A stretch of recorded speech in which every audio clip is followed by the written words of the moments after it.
Olá, eu sou Alberto Oliveira e eu voltei para falar um pouquinho sobre diálogo.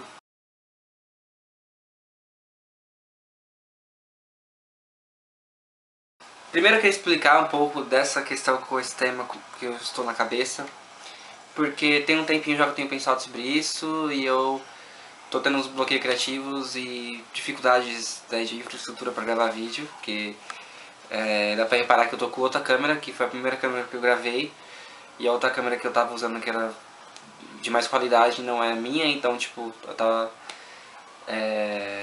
pegando emprestado uma câmera, então vou produzir com o que eu tenho em mão no momento, né? Esse assunto é um pouco complexo, eu não sei se eu vou devagar muito nesse assunto. É que na verdade eu não ia gravar um vídeo sobre isso, né? Geralmente eu escrevo textos no final de ano assim, né? Que são algumas reflexões que eu tento levantar sobre o ano que passou. Só que eu queria falar de um assunto que é muito apropriado para eu poder falar aqui, né? Eu sei que eu prometi vários vídeos mais bem elaborados sobre linguística, sobre linguagem, né? Até fiz uns vídeos mais elaborados, mas esse final de ano tá sendo bem complexo assim, e eu tô sem cabeça no momento para produzir algo, né, mais bem elaborado. E eu queria falar um pouco sobre o diálogo, porque esse ano a gente teve muito dificuldade em dialogar com as pessoas, né? Na verdade, eu acho que a gente não aprendeu a dialogar, principalmente durante as eleições, né? Eu sou de esquerda, né, como eu já falei aqui 1000 vezes, e a gente tem uma polarização política muito clara, né, aqui no Brasil, que é essa questão de esquerda e direita, que assim, na minha visão é uma coisa ainda um pouco nebulosa, as pessoas pouco conhecem sobre o que é esquerda, o que é direita, e fica uma briga geralmente partidária, mais ou menos partidária, sabe, uma coisa muito difícil de entender, assim, na verdade. E aí eu queria falar um pouquinho sobre isso porque eu tive uma trajetória muito peculiar, assim, nesse sentido de diálogo, né? Por que pareça, né? No primeiro semestre desse ano, onde as coisas estavam um pouco mais, vamos dizer, a gente não tinha um pouco de noção de como estava essa questão de diálogo, né? Porque, enfim, o que a gente tem em ano de eleição é uma coisa muito mais pesada, muito mais carregada assim no segundo semestre, né? Que as pessoas estão discutindo política, que é o único momento que eu acho que as pessoas, a maioria das pessoas, tentam pensar ou refletir um pouquinho, pesquisar sobre algum candidato, né? Porque no dia a dia a gente não aprendeu nos anos que não tem, né, eleição, a gente não aprendeu a fiscalizar as pessoas com quem que a gente votou, a gente não aprendeu a lidar com a política no dia a dia, né? A gente só sabe lidar com a política em período eleitoral. Quer dizer, a gente não sabe, na verdade, né? A gente só pensa em lidar com isso aos trancos e barrancos quando a gente vai escolher alguém para votar. Eu passei por uma situação muito peculiar, né? Que eu participei de um projeto de extensão, né? De comunicação não violenta lá no Instituto Federal onde eu estudo, né? Onde eu faço licenciatura em letras, né? E esse projeto foi bastante bom em alguns sentidos e eu tenho algumas ressalvas muito grandes para fazer em relação a isso, em relação a CNV mesmo, né? Eu tive alguns problemas com essa visão, né, de comunicação e essa causa, não sei se é exatamente uma causa, enfim. E eu tenho um problema com a CNV do ponto de vista social, né? A CNV sempre busca essa questão de a gente ouvir a outra pessoa inteiramente, de a gente ter um diálogo igual, né, de escuta, de fala. Desculpa atrapalhar o vídeo, eu só queria fazer um adendo, porque eu acabei de ver o vídeo e eu acabei não falando de uma coisa que eu falei que ia falar e não falei, né? Que é sobre as minhas ressalvas com a CNV, né? Algumas observações que eu queria fazer, né? A CNV fala muito sobre essa questão de você entender a necessidade do outro, entender as necessidades não atendidas, como que ele construir esse discurso, enfim. Só que eu tenho um problema com essa questão. Se a gente for falar isso do ponto de vista familiar, de amizade, a gente consegue fazer esse diálogo, né? De entender por que a pessoa está falando isso, perguntar, né? Respeitar o que ela está falando. Onde a gente tem uma certa cumplicidade, a gente consegue ter isso.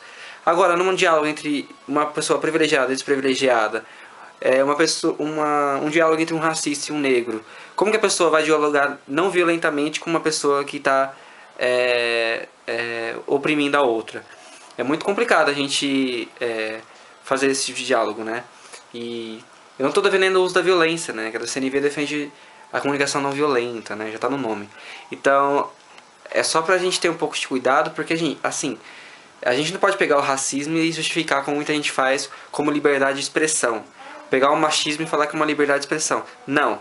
A gente tem que mostrar pra pessoa que o racismo, que o machismo, que a homofobia, né, a LGBTfobia, não é uma opinião, não é uma coisa a ser defendida, não é uma coisa que a liberdade de expressão deveria contemplar. Né? Tem que mostrar porque que isso é errado, porque que a pessoa tá equivocada. Ah, a pessoa é assim mesmo, não vai mudar, ela é assim mesmo, ela fala isso e isso porque passou por isso e isso.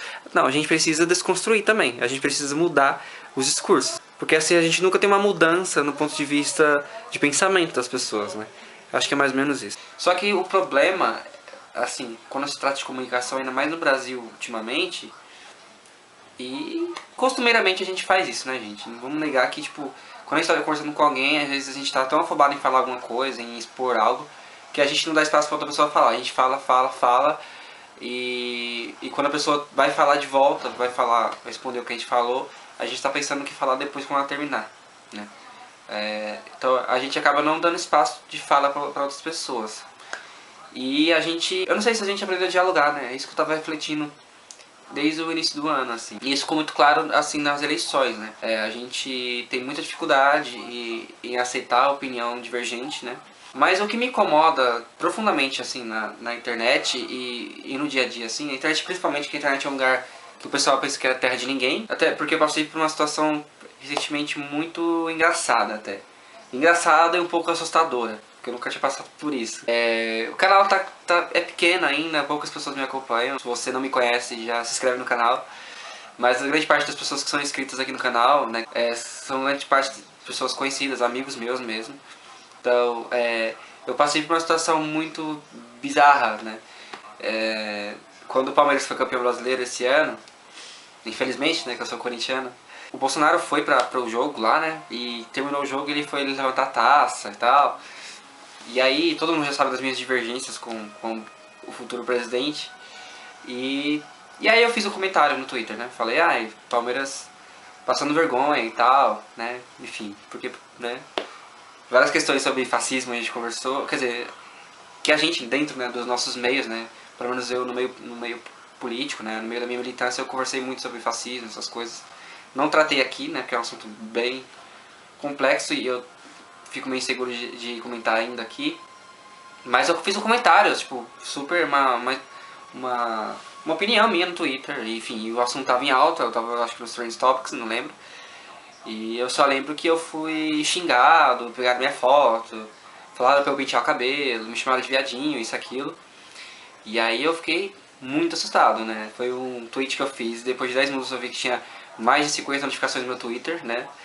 E, enfim, meu Twitter tem poucos seguidores, então eu achei super estranho essa movimentação. E quando eu abri eu tomei um susto com essas manifestações de ódio, assim, total de ódio, de querer me difamar mesmo, né? Falar da minha aparência, enfim. E falar também das coisas que, enfim, tá na minha bio lá, militante de esquerda, essas coisas, então já viu, né? E eu fiquei pensando sobre isso, né? Sobre tudo isso que a gente tá falando. Sobre conversar, né? Sobre dialogar. A gente não aprendeu a fazer isso. Onde deveria ter aprendido, a gente deveria ter aprendido isso nas escolas, né? Como debater, como conversar, como dialogar, como estudar um assunto, como se apropriar desse assunto. E lugar de fala, gente, a gente tem que ter muito cuidado com isso, né? Quando a gente fala de diálogo mesmo. Que se a gente não respeita o que alguma pessoa diz, a gente também tá nem pra o que ela viveu do que ela tá falando. Se a gente não tá dialogando de verdade, ouvindo a pessoa de verdade, a gente não tá dialogando também com as vivências da pessoa. Tudo que a gente fala, né? Que eu queria fazer no início do canal, tudo que a gente fala tem a ver com nossas vivências, né? Com as pessoas com quem a gente relacionou, com as coisas que a gente estudou, com as coisas que a gente viveu. É isso, né? A língua é social, a gente aprende a dialogar, a falar, ouvindo as pessoas. E os discursos vêm assim, vêm e a gente absorve. Que é aquela questão que eu falei desde o primeiro vídeo, sobre os discursos prontos que vem pra gente, a gente reproduzir, é o tal do senso comum. Se a gente coloca uma questão ali para problematizar, para refletir um pouco sobre isso, a gente está tratando do senso crítico. O lugar de fala está falando da vivência de uma pessoa. Então a gente tem que tomar um pouco de cuidado assim com isso. E ter empatia. O que me assombrou esse ano de 2018, eu acho que eu já falei demais, né? Mas enfim. foi essa falta de empatia que as pessoas demonstraram muito não ter, assim. E assim, dentro da nossa família mesmo, a gente, né, pelo menos eu acho que a maioria das pessoas tiveram esse espanto com algumas pessoas que realmente surpreenderam no caso de falta de empatia, né? E a gente tem que tomar esse cuidado, assim. Eu acho que a gente precisa ouvir as pessoas, saber dialogar, né? Saber o momento de falar, o momento de escutar, né? Ter coerência. Se você não sabe de um assunto, não fale sobre esse assunto. Porque tem pessoas que estão apropriadas para falar sobre esse assunto. Foi bastante marcante para mim na CNV, é isso. Que o nosso diálogo é sempre para saber se tem quem é melhor, quem é pior, quem tem razão, quem não tem. E na verdade no diálogo a gente não deveria ter esse tipo de coisa, sabe? Eu acho que deveria ser uma troca, exatamente uma troca de vivência, uma troca de opiniões. É muito complicado hoje, do ponto de vista ideológico, assim, partidário, político no Brasil, é muito difícil a gente se desvencilhar de algumas coisas. Mas a gente tem que refletir um pouco sobre isso para que 2019 não seja um ano tão complicado do ponto de vista de diálogo mesmo, assim. Eu não sei se ainda consigo gravar outro vídeo esse ano, mas se for para ser o último vídeo do ano, eu acho que vai ser apropriado, né, pro canal e para todo esse ano que foi bastante assustador nesse sentido. Prometo que ano que vem vou trazer uns vídeos mais elaborados, falar um pouco sobre literatura, sobre linguística. Então é isso, né? Se inscreva no canal se você não se inscreveu ainda. Clique no sininho para receber todas as notificações. Acompanhe aí o canal, né? Fique antenado. Clique em gostei. E comenta aí embaixo um pouco sobre o que eu falei, né? O que vocês acham o que vocês acharam desse ano do ponto de vista político, do ponto de vista de diálogo, de comunicação. Eu acho que a gente precisa ainda aprender um pouquinho como que a gente se relaciona com as pessoas, como que a gente dialoga, né? E é isso, gente. Até mais.